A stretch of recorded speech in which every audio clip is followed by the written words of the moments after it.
All right, Hal, thank you so much for that report. And we saw the sun shining out behind Hal. That was yesterday. It was certainly a really warm day.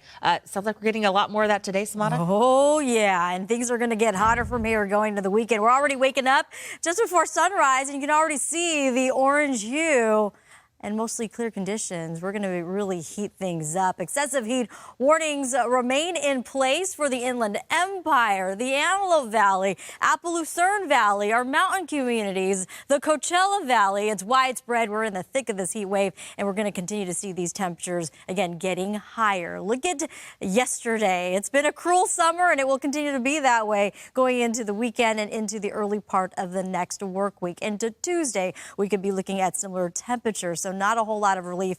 It's not going to be until after Tuesday. Temperatures come down just slightly. Still will be hot, but at least a little bit of a break, if you will. Lancaster reached a high of 102 degrees. Woodland Hills 100. Temperatures downtown LA even reached a high of 90 degrees, and that is well above the average. We'll continue to look for the range of 5 to 15 degrees above normal. Laguna Beach, even our coastal communities, heating up to 84 degrees. Again, possibly hotter going into this weekend. The heat alerts that continue to remain in place. Look at that. 1 teens possible for Victorville. 120s going into Palm Springs, and temperatures 110, if not hotter, for Lancaster. And now also, eventually at 10 o'clock this morning, the San Fernando Valley as well as San Gabriel Valley will chime in on the excessive heat conditions. Know your body. If it's too hot, you start to profusely sweat, go indoors right away to an air-conditioned area and cool off.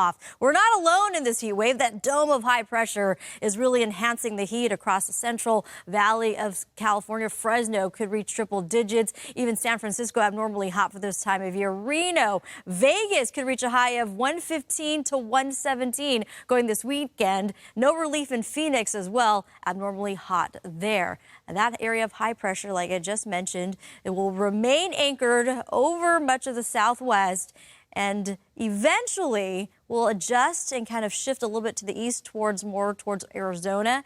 But it is expected to make a return sometime right around the 25th, the 26th. So we are going to be looking for more heat even after that little bit of a break closing out July. July Fry, 80s, triple digits, 90s possible.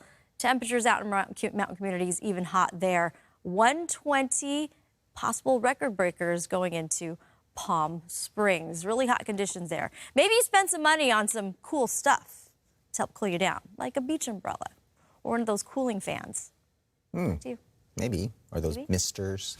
Misters? Back to school spending means big bucks for retailers. The National Retail Federation says this year will be no different, with shoppers expected to spend a record $41.5 billion. That's up from last year's $36.9 billion.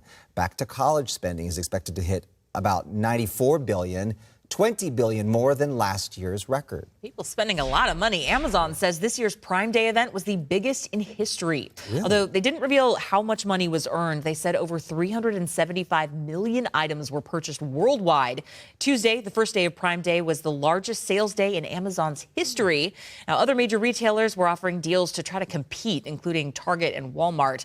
Adobe Analytics reports that across the board, nearly $13 billion was spent by online shoppers on Tuesday and Wednesday. So many people out there spending. Did you buy anything on Amazon Prime Day? I did not participate. No. Did you? I think we'd get something from Amazon like every single day. Yeah. I over-participated. Yeah, it's too easy to, I know.